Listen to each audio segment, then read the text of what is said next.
এখন আরেকজন দয়ার কথা বলবেন। তিনি হচ্ছেন আমার সদ্য সঞ্জয়দার মিসেস আমার শ্রীলা গোলদার মা। জয়গুরু মা, জয়গুরু শ্রীলা মা, জয়গুরু। জয় গুরু মা, জয় গুরু। জয়গুরু। মা আপনি শোনা যাচ্ছে? আগে শোনা যাচ্ছে, আপনি 15 মিনিট বলুন মা। वंदे पुरुषोत्तम, वंदे पुरुषोत्तम, वंदे पुरुषोत्तम। परम प्रेममय श्री श्री ठाकुर श्री चरण परम आराध्य जगत जननी श्री श्री परम श्री चरण परम पूज्य पाद श्री श्री बड़दास श्री चरण परम पूज्य पाद श्री श्री आचार्य देव श्री चरण আমার ঘনিষ্ঠ প্রণাম।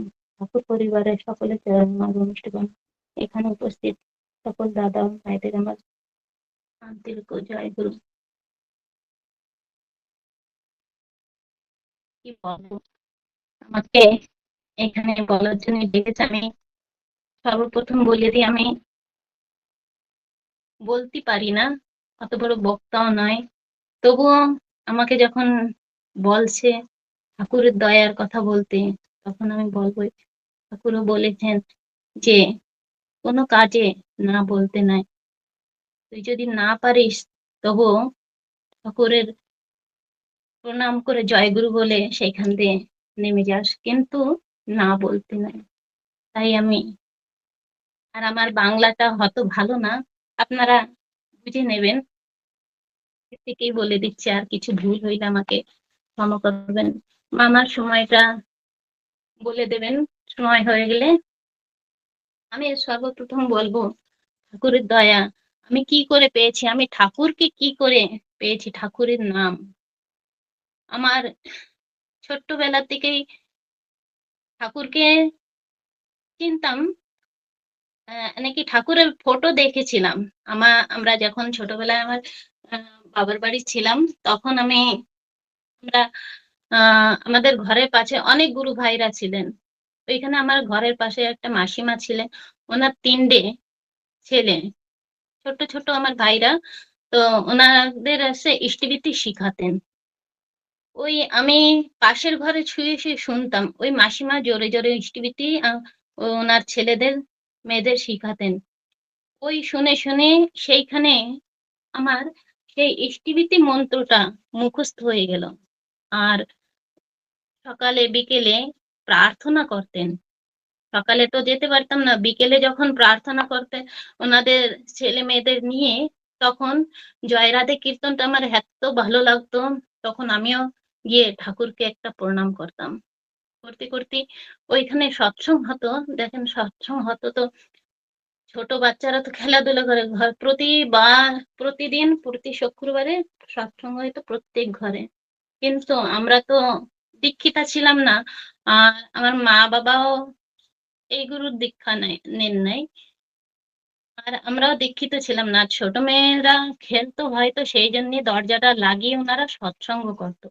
কিন্তু আমার মনটা সবসময় ওই দিকে থাকতো যে ওনারা কি করছেন, গান গাচ্ছেন, ঠাকুরের কথা বলছেন, বাণী পাঠ করছেন।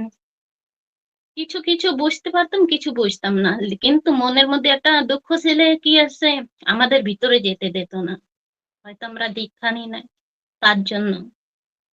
ওই করতে করতে আমার মনে ঠাকুরের প্রতি একটা ভক্তি এলো। কি, ইষ্টভৃতি মন্ত্র তো আমার শুরু থেকেই মুখস্থ ছিলেন। আর যখন আমি বড় হলাম, আমার বিবাহের জন্য আমার শ্বশুর শাশুড়ি গিয়েছিলেন অন্য মেয়েকে দেখতে। সেইখানে আমার বাবা ছিল বসে। সেই মেয়েটাকে তো পছন্দ করলেন না, কিন্তু আমার বাবাকে দেখে আমার শাশুড়ি মা বললেন যে দাদা আপনার মেয়ে আছে। আমার বাবা কিছু বললো না, বললো যে না বলে ওইখান থেকে উঠে গেলেন। উঠে গেলে আমার শাশুড়ি বুঝে গেলেন কি এনার মেয়ে আছে, কিন্তু উনি তো বলতে পারেন না, ওনার বন্ধুর মেয়েকে দেখতে গেছেন। আমার বাবা বাড়ির দিকে চলে আসছে। তখন আমার শ্বশুরকে বলে শাশুড়ি মা কি চলো এই দাদার পিছে পিছে যাই, এনার একটা মেয়ে আছে। সেই দিন ছিল আহ শিবরাত্রির একদিন আগে। আমি লেপা পোছা করে গোবর দিয়ে লেপে টেপে ঘর দর ই করে স্নান করতে যাবো, সেই সময় দেখি আমার বাবু আসছে। তখন একটু পরে দেখি দুইজন পিছনে পিছনে আসলো। অঞ্জনা ব্যক্তি। আমি বললাম, বাবা এনারা কে? বলছে এনারা ওই ওদের বাড়ি আসছিল তাই আসছে। বললো জল টল দিতে, জল টল দিলাম। এখন আমার বাবাকে বলছে, আপনি তো বললেন আপনি কিচ্ছু বললেন না, চলে এলেন, আমিও এলাম আপনাদের সঙ্গে। তারপরে আমার শ্বশুরমশাই আমাকে ডেকে আমার নামটাম জিজ্ঞাসা করলেন, জিজ্ঞাসা করার পরে ওই দিন চলে এলেন। তার পরের দিনই আমার ভাসুর, বড় ভাসুর ঠাকুরকে আর আমার স্বামীকে পাঠিয়ে দিলেন। ওনারা দেখে আসে, এলে তারপরে আমাদের বিবাহটা ঠিক হলো। ঠিক হয় নাই, তখন বললো কি তো আপনারাও আমাদের দেখে আসেন আমাদের ঘর বাড়ি। তখন আমার মা আর দাদাকে আমি পাঠালাম, মা তুমি যাই দেখে আসো কি করে, সত্যি ডাক্তার নাকি অন্য কিছু। কেন কি আমাদের ওইখানে কিছু মেয়েদের বিবাহ হয়েছিল কি বড় ডাক্তার, বড় বিজনেস করে, তারপরে সে ছেলেরা কিচ্ছু করে না। সেটা আমার মনে গেঁথেছিল কি যেইখানে চেম্বার আছে সেইখানে গিয়ে তুমি দেখে আসবা। তো আমি মা দাদাকে বলেছিলাম, ওনারা এসে দেখলো, দেখে টেকে ওনাদের পছন্দ হলো। যখন আমার দাদা যাই বললো, শিলা জানিস ওরা না জয়গুরু। আমি বলি জয়গুরু? কয় কেন? ওই সবি মাসিরা ওই জয়গুরু জয়গুরু করে না যে ঠাকুরের, সেই ঠাকুর। তখন আমার মনটা এত ভরপুর আনন্দিত হলো।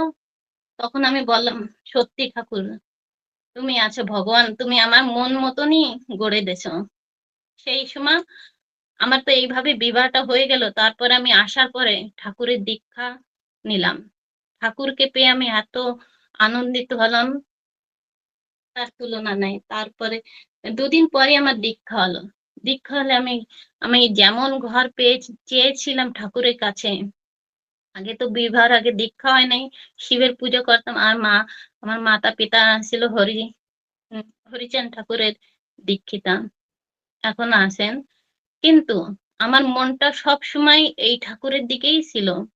কি বলবো, আমি আমি গত 2 দিন আগে ওনাকে বললাম, জানেন বিবাহের আগে না আমি এই নামকেই আসলে পছন্দ করছিলাম, আর সেই নামই আমি পেয়েছি, আপনার যে নাম সেইটাই। ঠাকুর আমার উপর কত দয়া করেছে।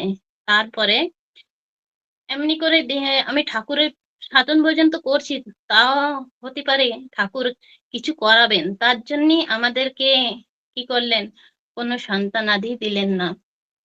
গত 4 বছর হয়ে গেল। আমার শ্বশুর শাশুড়িও চিন্তা করলেন, আশেপাশের আশপড়শিরাও বলতে লাগলো এর কোনো সন্তান হয় না, কোনো কাজ কোথাও যেতে দিতেন না। আমাদের দেখলি কেমন কেমন একটা করতো, আমার খুব খারাপ লাগতো। আমি কত কান্নাও করেছি ওনার কাছে, আরে ঠিক হয়ে যাবে। তখন ঠাকুরকেও বলতাম, ঠাকুর একবার তুমি যেমন পারো যেমন হোক আমাকে একটা সন্তান দাও। আমার শ্বশুর শাশুড়ি অনেকই চিন্তিত করতে করতে অনেক জায়গা দেখাইছে। আমার শ্বশুর আর আমার স্বামী, আমার শ্বশুর আগে করতেন কবিরাজি, এমন ছিল যাদের 12 বছর হয়ে গেছে কোনো সন্তান নাই, তাদেরও সন্তান কোলে খেলছে। হ্যাঁ, আর আমার স্বামীও তেমনি, এখনো দেখি যাদের হয় না তাদেরও কিন্তু কোলে সন্তান খেলছে, কিন্তু নিজেদেরটা নিজেদের হয় না। তাই চিন্তা করে অনেক জায়গা দেখিয়েছে। আমার শ্বশুরও আমাকে ওষুধ পানি সবকিছু করেছে, কিচ্ছু হয় না। তারপরে আমরা ডাক্তার দেখানোর পরে হতাশ হলাম। তারপরে একদিন বললেন আমার শ্বশুর মশাই শাশুড়ি মাকে কি, চলো আমরা সব জায়গা তো দেখলাম, এইবার একটু ঠাকুর বাড়ি গিয়ে দেখি। সেখান থেকে আমরা ঠাকুর বাড়ি যাই। ঠাকুর বাড়ি যাওয়ার পরে সেইখানে কিছু দাদা ছিলেন, দাদার কাছে আমার শ্বশুর মশাই আমাদেরকে নিয়ে গেলেন, নিয়ে যাই আশীর্বাদ দিলেন। আশীর্বাদ দেওয়ার পরে, দেওয়ার আগে বললে তোরা কি সস্তে? ওনারা বললেন কি, দাদা বললেন আশু গাঙ্গুলি দার কাছে গিয়ে দেখা করো। তখন ওই দাদার কাছে গেলাম। যাওয়ার পরে উনি ওনার সঙ্গে কথা বললেন। বলার পরে ওনাকে বললেন কি তুই সস্তেনি? উনি বললেন না। বলে তুই যদি বাবা ডাক শুনতে চাস তাহলে আগে সস্তেনি নিয়ে নে। উনি বললেন কিছু না বলেই চলে আসলেন। তার পরের দিন আমরা যেদিন গেলাম তার পরের দিন উনি সকালে উঠেই না বলে উনি তো বলছেন কি আমি স্বস্তি নিয়ে নেব না। আর আমিও বিবাহের আগেও বলছি, আমি যে বিবাহ করছি আমি বললাম আগে দীক্ষা শিক্ষা এত বুঝতাম না, শিক্ষা কাকে বলে দীক্ষা কাকে বলে। আমি ভাবতাম এই শিক্ষা দীক্ষা আমি ওইসব নেব না, আমি শুধু নামটা নেব, যেমন আসি তেমনি থাকবো, সবকিছু খাবো। তাই আমাদের মনের ভাবনা ছিল। উনিও তাই বলে গেছিলেন কি আমরা স্বস্তিনীটা নেব না, তো বুঝতাম না আমি। উনি বুঝতেন, বলতো আমি স্বস্তি নিয়ে নেব না। কিন্তু সেই দিনকার ভোরবেলা উঠে একা একাই তিনি চলে গেলেন ঠাকুরের প্রার্থনায়। আর বলে গেলেন তুমি আসতে লাগো মা বাবাকে নিয়ে, আমি যাচ্ছি। উনি চলে গেলেন, আমি মাতা পিতাকে রেডি রেডি করে আমরা গেলাম। যাওয়ার পরে আমি খোঁজ করতে লাগলাম প্রার্থনার পরে কি কোথায় গেলেন, কোথায় গেলেন, এখন খোঁজ করে কোথাও পাচ্ছি না। তারপর যেতে যেতে দাদার ওইখানে গিয়ে দেখি যে এখানে পিঙ্কিদা বসতেন ওই সাইড, সিপাই, হ্যাঁ ওইখানে একটা লাইন আছে, ওইখানে যায় দাঁড়িয়ে আছে। আমি বললাম আপনাকে আমি কোথায় কোথায় খোঁজ করছি, আমরা চিন্তা করতেছি কোথায় গেলেন আর আপনি এইখানে কি করছেন। বলে এখানে জানি না, এখানে তো সবাই দাঁড়িয়ে আছে, কি আছে। তারপর আমি জিজ্ঞাসা করে দেখলাম আশেপাশে স্বস্তিনীর লাইন। বলে আপনি স্বস্তিনী নিতে আসছেন না, আমাকে বললেন না। তো উনি বললেন ঠিক আছে না নিয়েই নি। নিয়ে তো নেবেন, তো আপনি একা কেন নেবেন, আমিও তো নেবো, আমি না নিলে আপনি একা একা কি করে নেবেন, আপনি একাই গুরু কাম করবেন আর আমি করবো না। তারপরে বললো ঠিক আছে তো তুমিও দাঁড়াও। এমনি করে আমাদের স্বস্তি নিলেন, আমাদের স্বস্তি দিলেন পুঁজি নিয়ে পিঙ্কিদা। স্বস্তি নিয়ে নেওয়ার পরে আমার ওইখান দিয়ে আসার পরে আমরা আশু গাঙ্গুলি তাকে ফিরে গিয়ে যাই আশীর্বাদ নিলাম কি আমরা স্বস্তি নিয়ে নিয়েছি। উনি খুব আনন্দিত হলেন আর আশীর্বাদ করলেন। তারপরে ওইখান থেকে উনি কিছু আমাদের ওষুধ, একটা আয়ুর্বেদিক ওষুধ দিলেন, বললেন এটা 6 মাস খাও। 6 মাস দেওয়ার পরে আমরা ঘরে এলাম। আসার পরে ওইটা 6 মাসও হয় নাই, তারপরে আমার গর্ভে আমার বড় সন্তান আসে শ্রী শ্রী দাদার আশীর্বাদে। এমনি করে আমার স্বস্তিনীর পরে আমার বড় সন্তান আসে। কিন্তু হয়তো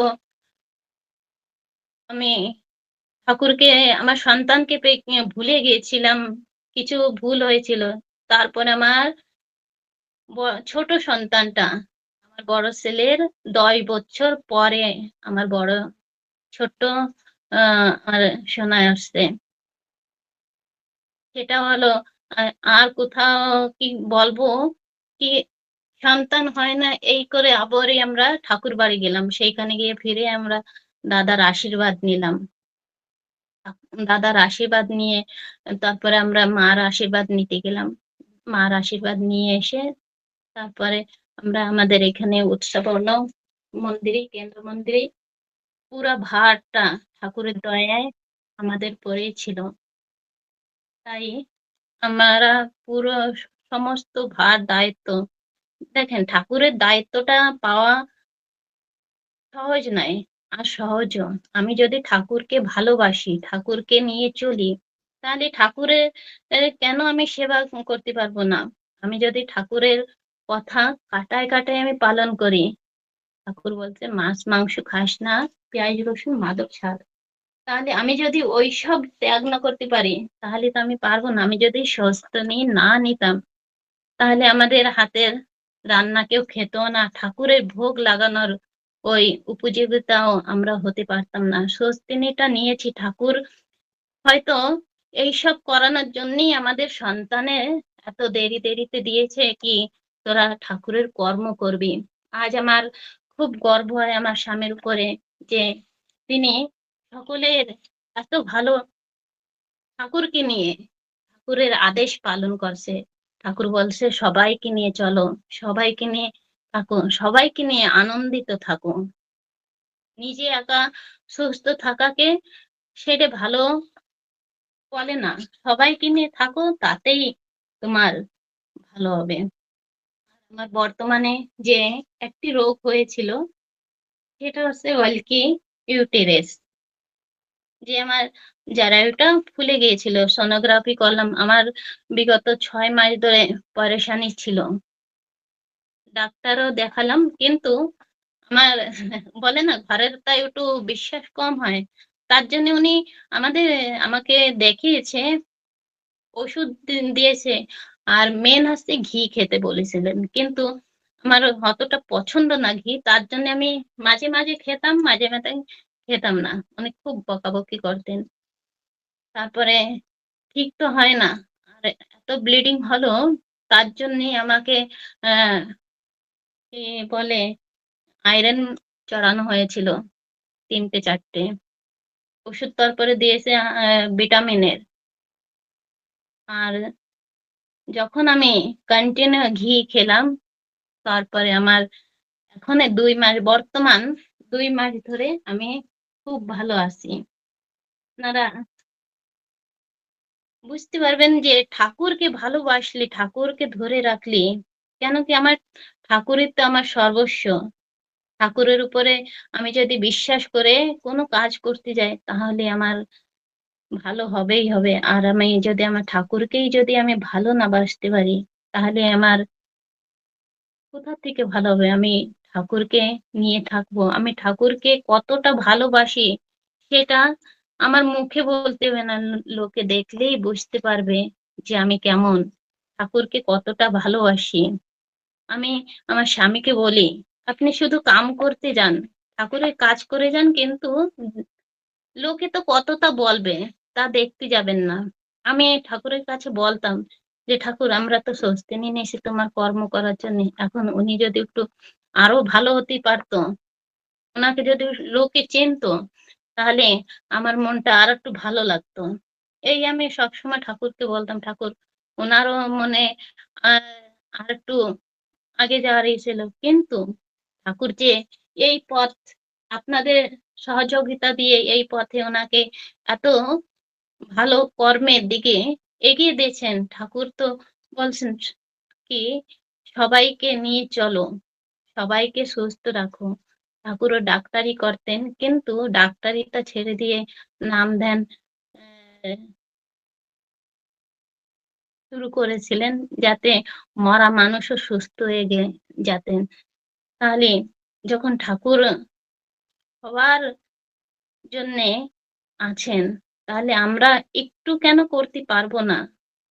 আমাদের বর্তমান যে আচার্য দাদা কেমন করে সেই ভোরবেলা থেকে, এবারেও গিয়ে দেখলাম সেই ভোরবেলা প্রার্থনায় আসবে, ওইখানে বসে থাকবে। আবার ওই ৮টার সময় ওইখান দিয়ে হেঁটে হেঁটে আসবে।